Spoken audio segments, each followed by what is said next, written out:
Oh, you wanted the drop, but you couldn't have it. Welcome to Hat Chat, listed with disappointments. Episode 60, the big 60. Oh, the big 60. Wow. Welcome. I am Chris Trott. Oh, you're Chris Trott. I'm Ross Hornby. Wow. And I'm Alex Smith, and that music was by Jed Allen. Thank you very much for that lovely finger. It really took us on a journey there. That was, I mean, there's only so many ways you can really dress up the same melody. It's amazing to hear how sort of tell that wild to the pop charts, Alex Smith. And I'll point out, you don't have to use that melody. You can honestly freestyle, do what you want. It's nice with that it's your finger. Welcome to the Hat Chat Show. Here's 3 guys that you just shouldn't trust. Sure. Something like that could work. Yeah. That could work. There you go. There's a lyrics for you. But yeah, thanks, Jed Allen. Honestly, that was just a snippet of the whole song. So stay tuned for the end for that. It's great. Yes. Thank you, Jed. If you didn't know, we're doing these weekly now, so you're getting even more Hat Chats. So tune in every Friday. Make sure you subscribe on your relevant podcasting app and or YouTube and or Patreon, where they get it ad-free. That's right. We're injecting ads now into the podcast format. So if you don't like that, then there is the patreon.com/hatfilms. Thank you in advance for that. And they have chosen. Everywhere, man. They have chosen. I gave them 3 hypothetical questions, which is how we kick off our Hat Chats now. They have made their choices as to what they prefer. We have number 1 and number 2 here lined up. So without further ado, I am not going to beat around the bush here. We've got some interesting ones this week. So Alex Smith, Alan by trade, please let us know. By trade. Okay. The next question submitted to us by our Patreons is, what kind of movie or TV show would you make if money/skill wasn't an option? Or an object, sorry. An object. Money wasn't an option. That's a big different question. No money, okay. Good question. I messed it up. What kind of movie or TV show would you make if money and skill wasn't an object? So, there's no limitations, I suppose. It wasn't a barrier. God, I don't know, really, because I've never really thought about anything we've ever come up with that's always been fairly low budget in my mind anyway. So to think bigger than that, you're thinking what, like Marvel level budgets? I feel like limitation creates creativity, right? Because you work with that budget and that constraint, and it's like, how can we make that the best thing possible? And obviously those creative workarounds can spur on more thoughts, but be given complete access to anything, budget be damned. I don't know. I always wanted to make something like Goodfellas, but like maybe we could go even more like bombastic with it, with a bigger budget. Obviously it had a pretty reasonable budget at the time. Yeah, but, that was AAA. A gangster film of some kind, but gangster. Gangs of London, or would it be American still? Well, that was I don't know. I mean, probably London, yeah. Because when you look at things like Snatch and Lock, Stock, like there's a certain style to them that's really quite cool. But obviously, again, I think what you said before, whereas like that had a lower budget, and that was, if anything, what made it kind of, there's a charm to it, right? Yeah. God, that's a really difficult question. I think. Like Scott says, limitations do often define what makes something special. However, I mean, I have 2 answers to this. I'd make a non-fiction TV show, and I'd make a fiction TV show. The fiction TV show would be like crazy high budget, high fantasy. So I'm talking like sweeping landscape shots using helicopters and people on horses, the full Lord of the Rings. Steal the Stormlight Archive franchise and make a huge budget TV show, like you're thinking. Like yeah. So like high magic, like lots of effects, lots of sets, lots of crew, everything. Yeah, like no CGI, so it all has to be made, and that would be even better. That would be the best part. So like Lord of the Rings Fellowship style. Exactly. So where everything's real, and that's where obviously the cost goes, crazy when you start making real sets for things. But like back in like the everything has to be made, like early 20th century stuff, like is it Ben-Hur and things like that, when they had like thousands of people on set, and that was how they did it. Huge crowds, real crowds. Real like soldiers and stuff, like not real soldiers, but real actors being soldiers. That's where most of the money normally goes, right? So if you could unlimited budget, that's where I would put it, really. Yeah, like I am thinking Lord of the Rings already. So yeah. And for non-fiction, we take 3 teams of amateurs in Space Race, and basically three teams of amateurs have like a scrap heap challenge style TV show. That'd be so cool. Where they can mix and match old and disused rocketry from over the years. So there's like Russia and the US, all of their old shit. So you've got like the goddamn space shuttle strapped onto an old like Sputnik style rocket, or not Sputnik, but one of the Russian rockets, and just see who can get to space and back safely. We've got the budget to take the Discovery out of the museum and back in the scrapyard. Exactly. They've converted this SR-6 SR spy plane into a space plane, and you're like, whoa. Yeah. This guy just knows how to weld. And then we can have like all the experts coming because we can afford them. Like guys from NASA, we just take those guys' time up to be like, oh, this is how you can actually correct it and make it functional. And off we go. Let's do the shots of like the takeoffs would be insane. Yeah, you'd just be like, well, let's see if these guys die. So it'd be literally a TV show which would get humanity to space, maybe to Mars. Imagine if that was the TV show that did it, that like instead of like the Elon Musks and the Jeff Bezoses like doing their whole like dick length measuring contest of getting to space first. What if a TV show was like X Factor is like the best astronaut, first one to Mars? That would be pretty cool. Yeah. Happened to be a welder from Stafford. So is it a reality TV show as well?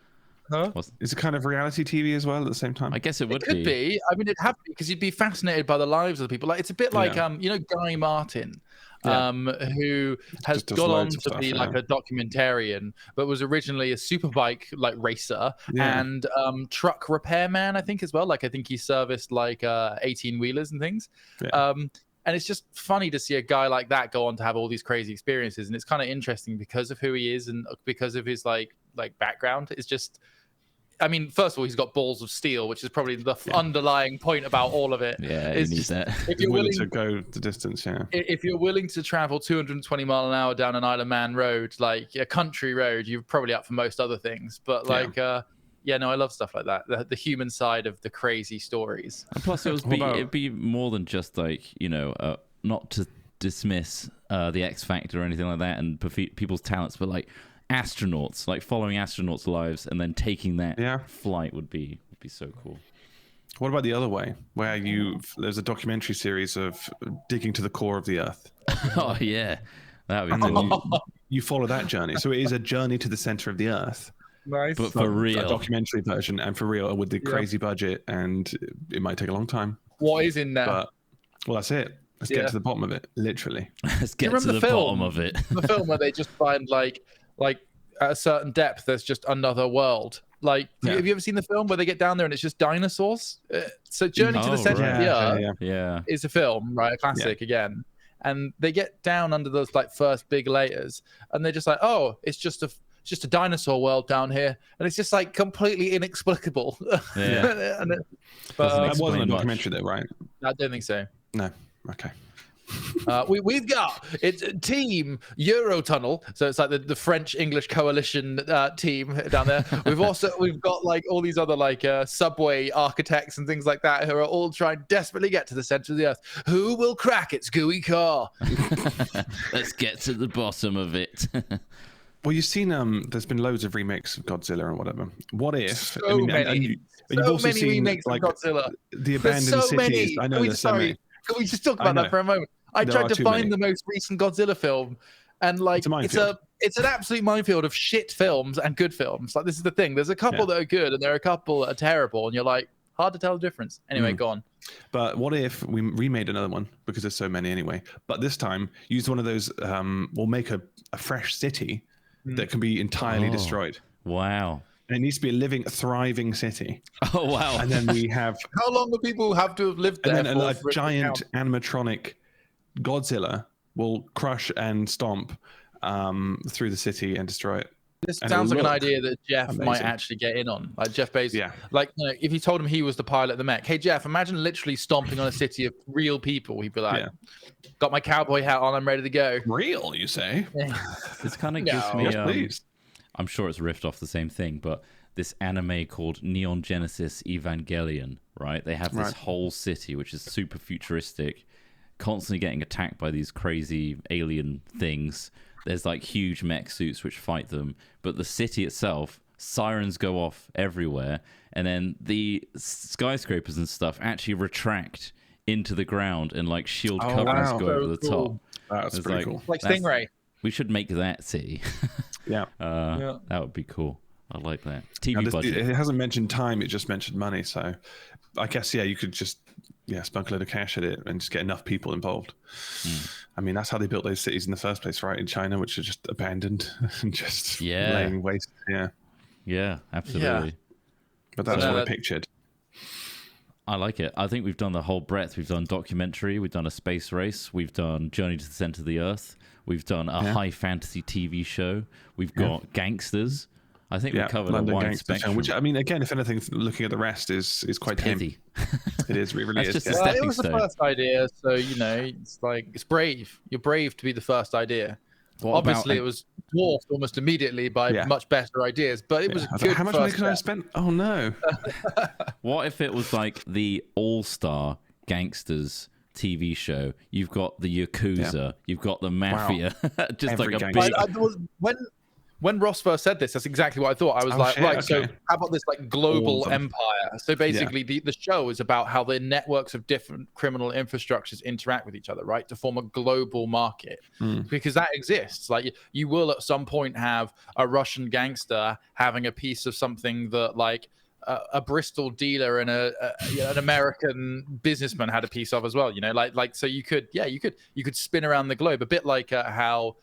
Game of Thrones examines how the different houses and cultures exist you have around the them. gangster You have empires. House London, and it's like that's the London mobsters, and the House of Russia, and it's like that. Kneecaps. Yeah, exactly. It could be really cool. It would. Would you star in your own feature? I'd be all the main characters. Yeah. You'd be in there at least as a cameo, like Peter Jackson. I love what Peter Jackson did. I think it's a really good way to do it. Hidden orc. Yeah. I think anything else just instantly, if you know the director is immersion breaking, and it's like, oh fuck's sakes for putting yourself in that. or rather in an unbelievable role, because he's visible in The Hobbit, I think. He sat down or something eating a carrot. The pub, is it? Or He kind of he's in it and it's exactly, he doesn't look out of place, and you're like, oh yeah, that's so you need to know who the director is to notice that, I think, which is and I think people who bother to know who the director is are probably like, oh yeah, I mean he's done a lot for Lord of the Rings. Like it's nice to see him have a little piece of it. Like why not be involved? Immortalized on screen. Yeah. Why not? But I don't think I'd go for a main role. You'd be so vastly intimidated by the talent of like real actors. Alex Smith plays Kaladin Stormblessed.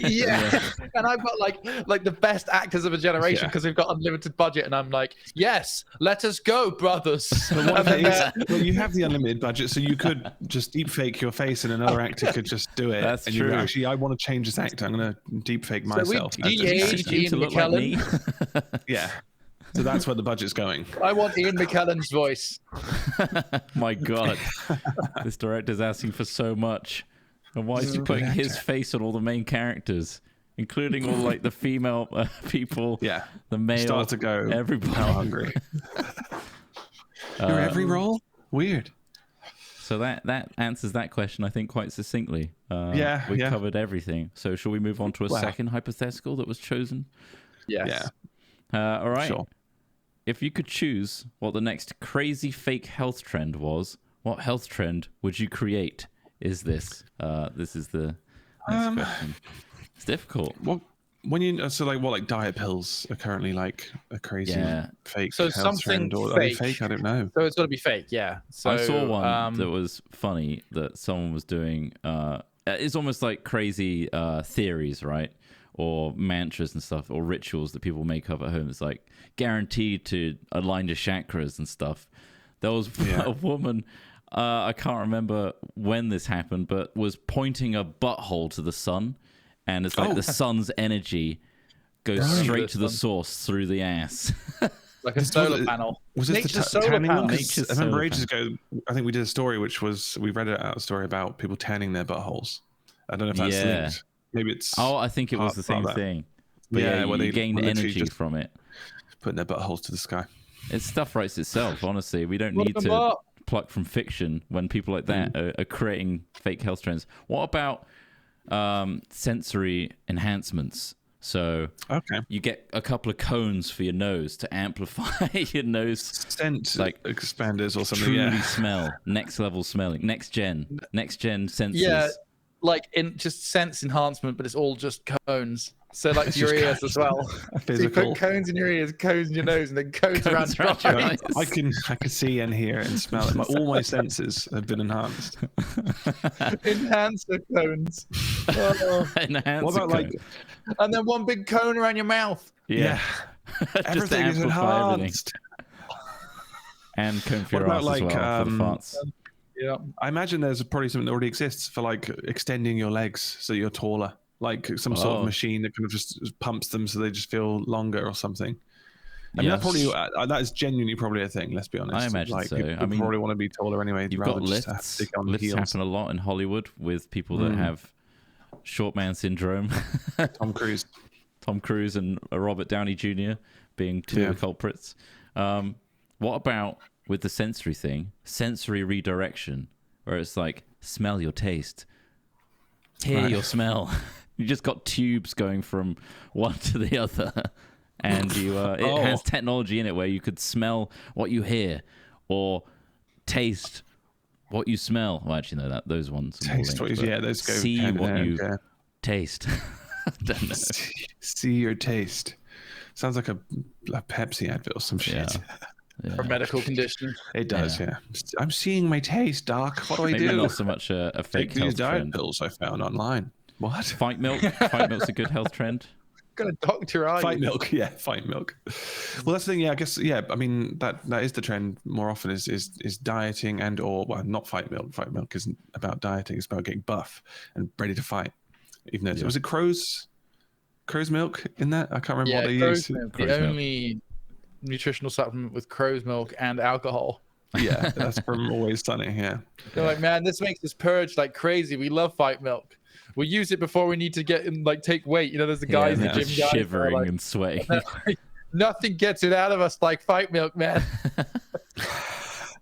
What about Limitless has like basically a pill that just makes you overall enhanced. Yeah. Is there anything like that which you could fake? Maybe like a, I don't know, maybe not a sugar pill, but so I mean, it has to be fake, right? I was literally about to say, you say sugar pill. I think that would be the exact way to do it because the placebo effect is a real thing. It's like it has like 50% effectiveness. Like the body, if 50%. It believes it's under the influence of something, the human body acts differently. There is a sort of placebo / prejudice effect. Yeah. So in a way, you could say this will get you at the top of your game. Yeah. I mean, obviously, there's probably advertising standards involved here, but you could say like this will make you feel more focused. Yeah. And you could give people a sugar pill, and arguably they may feel slightly more focused because they believe that they should. True. So I mean, be interesting. Maybe to the next level. I will say the 50% stat. Don't check me on that. But there is definitely a measured placebo effect that has an effect. Basically, I've heard that, and therefore I believe it. I think I saw it on Facebook. Anyway, what if we took that to the next level and had it as like the belief pill? So, what if you're notoriously bad at accepting that this pill is going to do anything for you and you don't receive the placebo effect? Instead, this is the pill that makes you believe that you are, truly feeling the effects. So it's like a placebo meta pill. Double down on the placebo. Yeah, and it's still just sugar, but it's marketed in such a way that it's like, no, this will make you accept a placebo in your body and therefore make your body do what it needs to do. But it is ultimately just sugar. I mean, that is in part faith, isn't it? Yeah, the faith. Do you think if it wasn't a pill and it was an injection, you'd believe it more?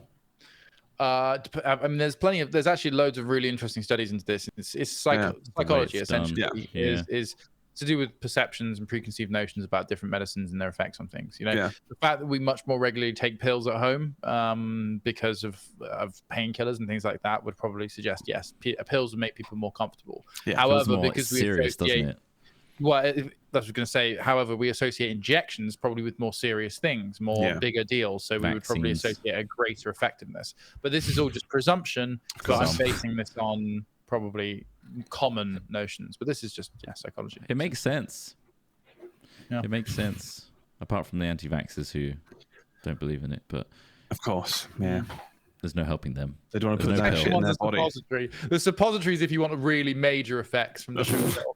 How effective? Wherever I got to put how effective do you want the sugar pill to be? Because we can do a single course, a double course, very popular at the moment, or you want to go big, go for the suppository for maximum effect. Ultra placebo effect, guaranteed. 20% extra effective placebo. Nice. Well, I think we've covered some good ones here. I hope Patreon is happy. That's a quite a difficult question. It is.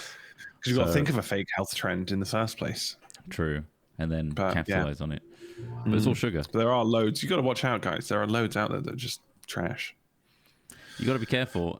Most of them on Instagram, right? This big ad break that's coming up in a moment. Oh, wow, it's big, is it? Listen to this product, and we'll be back afterwards, unless you're ad-free, in which case you won't hear a single thing. See? Oh, wow. I told you. Yeah. The guys that were ad-free, there was nothing there. Anyway, let's move on. Shall we do another hypothetical, or would you like to move on to funny news / I heard about something this week kind of stuff? What's the other hypothetical? I don't know, actually, because I found 3 stories, not many, really. Mm-hmm. I'll start with a story, and then maybe we can go to hypothetical after or something. But sure. So this story is interesting because it just sounds completely just batshit insane. So Dubai is coping with its 125-degree heat by using laser beam shooting drones to shock rainwater out of clouds. Okay. Cool. Now, that sounds weather tech impressive. And I don't know if it's actually legitimately working. Let's see. So this works like a cattle prod for clouds, forcing small water droplets together to create big ones. Wow. Apparently Dubai gets 4 inches of rainfall per year and soar temperatures up to 125 degrees. I think that must be Fahrenheit. Is that Fahrenheit? It's got to be. God, it can't be degrees centigrade. It's going to be. That's going to kill people. Yeah. So the National Center of Meteorology in Dubai has found a new way to make it rain.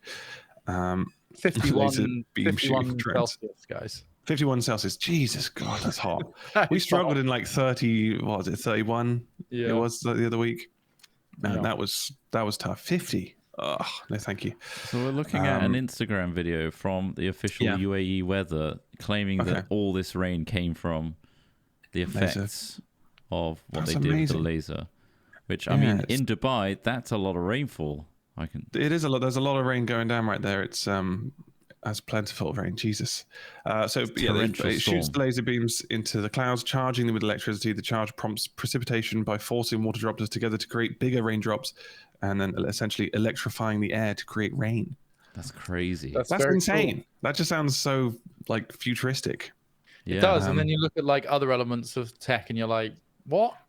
Well, I mean, I guess it is just the application of an existing technology in a way that we've sort of. I mean, it makes sense. I would say that it's probably not good to start messing around with weather systems like this. Yeah, because maybe. Yeah, there's a knock-on effect. The thing is that rain will now not fall somewhere else. So, like, you remember in geography in secondary school when we learned about the rain cycle and how it's drawn up, like clouds form over bodies of water through evaporation. And then, what you're describing there, essentially, they're increasing the density of the water molecules in the air, which make it fall, as in physically, it can't stay up in the air any longer because I guess it's got too much mass, and it drops. But that means that cloud that was going somewhere else has now been prematurely drained, essentially, over there, which could be good. I mean, if it is just going to go and evaporate over a desert somewhere, you're like, yeah, fair enough. I mean, it might be that weather is part of a system that just sort of evaporates. But I mean, you are taking out everything in nature is a system and a cycle. And if you take something out of somewhere, it means it's not going to be somewhere else along the line. So that's pretty nuts, isn't it? It's amazing. Because I mean, there's quite a lot of synthetic things in Dubai in the sense that obviously they built their own little islands as well off the coast, and now forcing rain. That's impressive. Surely that can solve like droughts in certain areas. That's like but then create them in other places though. Yeah, like this is what I'm saying. Like if you yes, if we were like really perfect at this, if we understand exactly how the system works and where that weather was going, then great. But most of the time we don't. We've tried to use ecological solutions in the past that we think would work, and sometimes they do, but sometimes they're fucking disastrous. Like, introducing species to manage other species and things like that is just usually an absolute. There's a runaway effect. Oh crap! Yeah, it wiped out. We need something else to destroy this thing. Yeah, it would be nicer if they could really cool down Antarctica to stop melting. That would be an interesting use of that tech. I don't know how it would create a barrier or something like that. Imagine flooding a whole country that you're trying to invade and destroying their ability to make food. Yeah. Well, this article states, critics of the drone technology worry that it could be unintentionally causing a massive flooding, basically. And they're also worried it's going to be privatized, which it probably will be, let's be honest. Yeah, I imagine the energy required to fire these lasers as well is probably a hell of a huge amount, maybe generating some heat as well. I don't know. I think it's indicative of the fact that our technology is starting to run away from us before our culture has caught up with it. Yeah. Because there's clearly not enough individual responsibility that the average person feels in order to be responsible with this technology. Because like that, we all need to be very, very, very, very careful. And with the kind of people we've been getting in power recently, you just doubt that they are being careful. You doubt they are doing it for any other reason apart from money, which is scary because when the planet's gone, money isn't going to fucking matter. It's just going to be who dies last is essentially what it will become. And it's just kind of a bit like, fuck, But hopefully our culture's catching up with it. It will come up through young people. It will come up through generations beneath us, hopefully.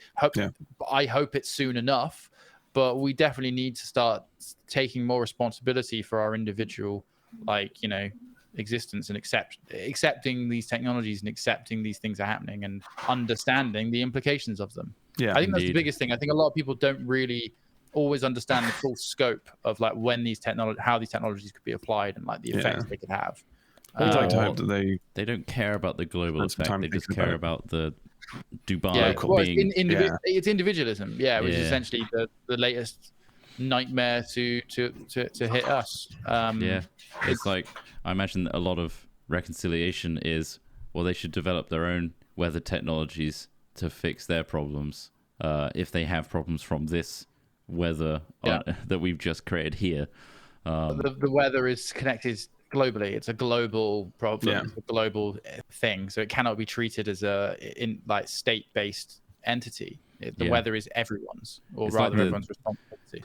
It's like the privatization of the export to commercial companies for NASA doing the space race and then putting out contracts to all these companies to do the next Artemis mission to the moon.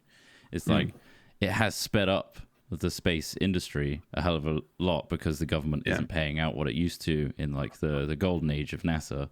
However, it does increase that kind of billionaire villain creating their own agenda space race. So it's a little worrying, but let's see where that goes. Hey, it's fun to watch. As our planet slowly I think dies. The Simpsons probably predicted it somewhere. All of that stuff. I've got another story here. I've got two stories that involve masturbation, which of course is hilarious.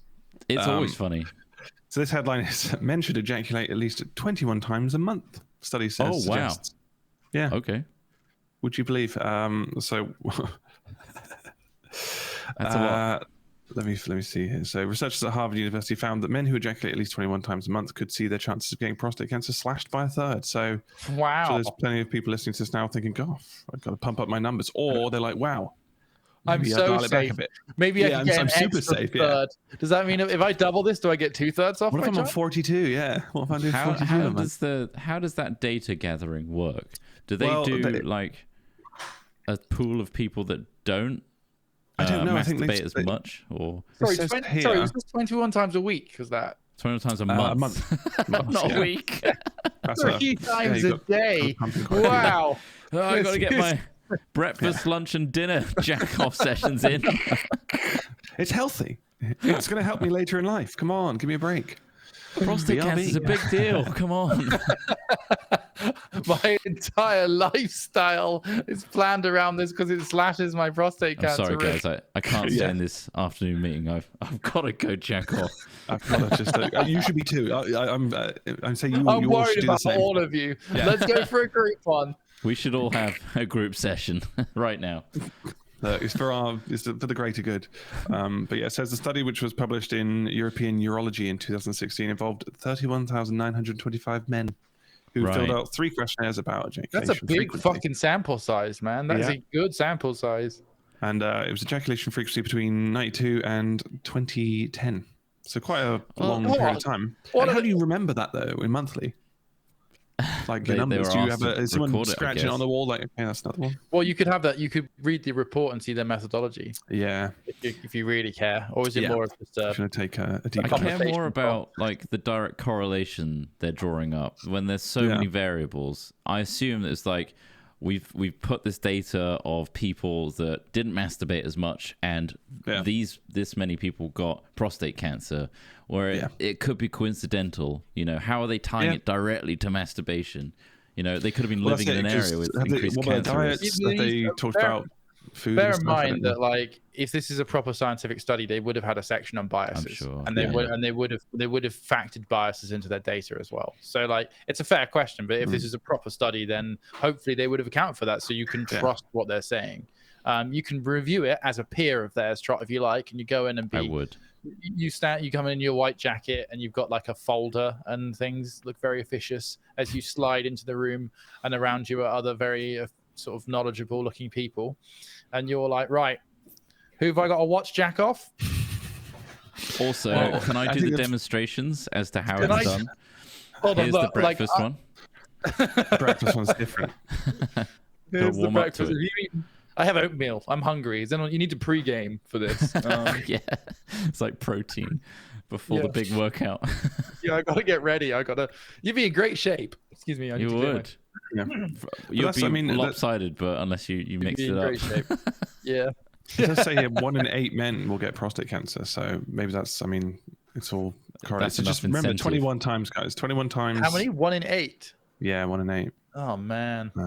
I think it's also just lack of getting checked as well, because prostate cancer is relatively treatable, right? If it's caught early, like most things like that of that kind, that is curable. And it's that embarrassment of going to the doctors and getting literally checked. Just a little finger at the bottom, but it's worth it to know whether you're gonna, have an illness or not. Because I think the alternative is just not worth thinking about. Yeah. I mean, treat is a bonus. Finger at the butt stops cancer. Bonus. Yeah. A small price to pay. Yeah. This one is also themed with masturbation, of course. Right-handed man almost masturbates to death. Medical case study. So this is kind of the antithesis of the previous article. Don't go too far. Everything in moderation. Yeah, it says this fellow redefined mind-blowing sex after he suffered a life-threatening stroke while repeatedly masturbating. Now, medical experts are saying he's lucky he escaped the ultimate unhappy ending. Wow. The unnamed 51-year-old right-handed man, I don't know why they keep saying right-handed man. They really need to point that out. From Japan, admittedly enjoyed pleasuring himself several times a day, according to the new case study. However, one explosive self-love session went awry when, after climaxing, the serial stroker was struck down by thunderclap headaches and severe vomiting. Oh god, thunderclap headaches suck. Yeah. So he was rushed to hospital and found to have low blood pressure. How many times did he do a day? I swear that was in this article. There's like some scans and stuff you can see as well. Several times a day. Yeah, several times. Yeah. So he said, prior case studies have reported the sex, including the autoerotic variety, was the immediate preceding activity before a ruptured aneurysm in up to 14% of patients. Oh my god, that feels quite high, really. Yeah, I hate aneurysms. I imagine autoerotic is going to cause some issues. 14% of aneurysms are caused during sex. Yes, due to sexual activity. And they've specifically mentioned autoerotic variety because that's probably more dangerous. Choking and stroking. Yeah. The risk of death by sex-induced stroke can be compounded by taking cocaine or Viagra before the act. So, oh shit! There you go, some info there. Do you think both the people, and do you think that that's a common thing when you get to the age where you're feeling the want for Viagra, which is perfectly acceptable, no judgment with the whole Viagra thing.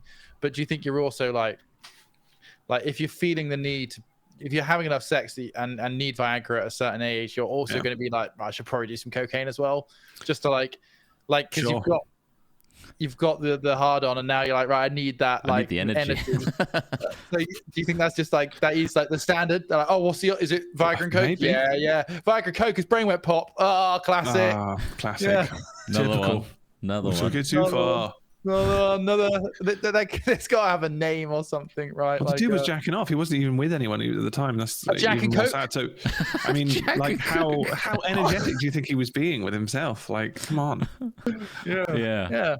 I imagine it's a little bit of a sad existence, right? When you feel the need to do that so often. Yeah. We've all been teenagers. I think we know how that would feel. I'd be like, oh, for fuck's sake, what's wrong with me? I'm so tired. Cut these damn hands off. But there you go. Well, so hopefully that's enough of a scare to, ease him off a bit. Just breakfast, lunch, and dinner, mate. You don't need to do any more than that. 21 a month, not a day. Be sensible. That's the advice right there. Damn. So there you go. Thank you for that.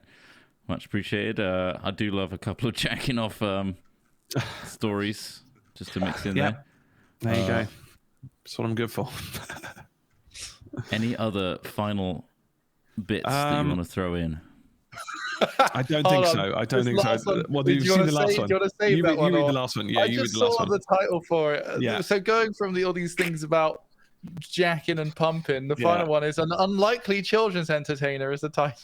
It's the pictures are weird as well. And Library. Shall I show the picture? Library apologizes for hosting rainbow dildo butt monkey to entertain children. What on earth is Rainbow this about? dildo butt monkey. Is that the name? That seems such a long-winded name. There he is. Oh my god, he's got nipples. Oh my god. Okay, so if you watch that live, that's disgusting. Rainbow dildo Not a children's butt entertainer, but why were they hired?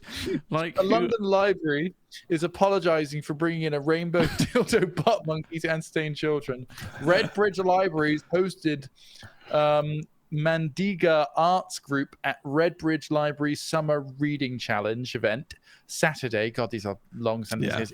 In East London, where video footage posted on social media shows a number of performers outside the event, according to the Evening Standard. One of the performers was dressed in a rainbow monkey costume, exposing fake buttocks and a fake penis. A London library. Oh my God, there's another. It's not immediately clear who the performer was. No. Well, they were in a crazy outfit. Jeez. Oh my God. But they did apologise for any offence caused, so that's good. Sorry. That's not a kid's entertainment. That's scary. That's nightmare fuel. I mean, I know clowns are like quite common, but they're nightmare fuel as well. With that's another level. Our prudish culture isn't ready for the rainbow dildo butt monkey. No. Give it time. The library said, unfortunately, one of the animal costumes was inappropriate, which we were not aware of at the time of booking. We deeply apologise for any offence caused. Oh, so sorry. Oh, Trott, scroll down. There's pictures of him like stood outside a Lidl with his butt out. Oh, yeah. His little fake butt just in front of a Lidl. Oh, my God. That is horrifying. The dildo's not unnecessary, isn't it? That's just not There's a strawberry person there as well. So weird. How are they not arrested? Or at least cautioned? Like, take the dildo off and the rest is fine. Makes sense. What makes that okay? What would make that okay? Just taking the dildo off? You think? Just a fake butt on the back. Yeah. Lol. So there you go. That's another brilliant story I found. Well, I like it. I think that was a great way to round off. Nice. And, hopefully for anyone that actually saw it, it's torture and maybe put you off masturbating several times a day. Or it might encourage you. It might encourage you. One of your 21 a month. You need a few more. There you go. A week. I want to give a huge thanks before we end to Jed Allen for sending in that awesome single. don't forget, just after this, you're going to hear the full version. If you are musically inclined and can make stuff, please send it to hatchat@hat-films.com. Like Ross says, it doesn't need to be the theme of the Hat Chat. You can make it whatever you want. As long as you've got like a short little thing that I can take out of it for the intro, all good. And hey, patrons, I hope you enjoyed that ad-free experience. If you too want an ad-free experience, go to our Patreon, where Ross uploads the ad-free version. And also, you get to involve yourself in the polls as well. We kind of want to try and give something back to you guys a little bit, get you involved. So I give out a poll every week of like 3 hypotheticals, and you guys vote for the ones that are definitely going to be in the next one. So do that for episode 61 if you could. Much appreciated. Indeed. Thank you. And that is about it that we have today. Again, we'll be back next week on Friday with more hijinks and hypotheticals. So we hope you've enjoyed this episode today. Any final words? Rainbow dildo butt monkey? Yeah. Is coming to your party. Yeah. Maybe we should get 3 outfits and do some children's shows. Yeah. Make the most inappropriate child entertainer you can. Yeah. I'm down for that. All right, let's get cracking on that. Just a gimp suit covered in stick-on dildos. Yeah. Wow. Oh, look at me. I'm one of those, like, Hellraiser with dildos. Come on, kids, brush your hand. Oh, he's going to run past you now. Oh, maybe man. not. Put a blindfold on. You're going to chase him around the room. Oh, no. No. That's all it is. There's nothing else. That's it. That's the game. All right. It's just blindfold, chase the dildo man, the porcupine. Right. On that note, have a great week, and we'll see you next Friday. Goodbye, everybody. Goodbye. Bye.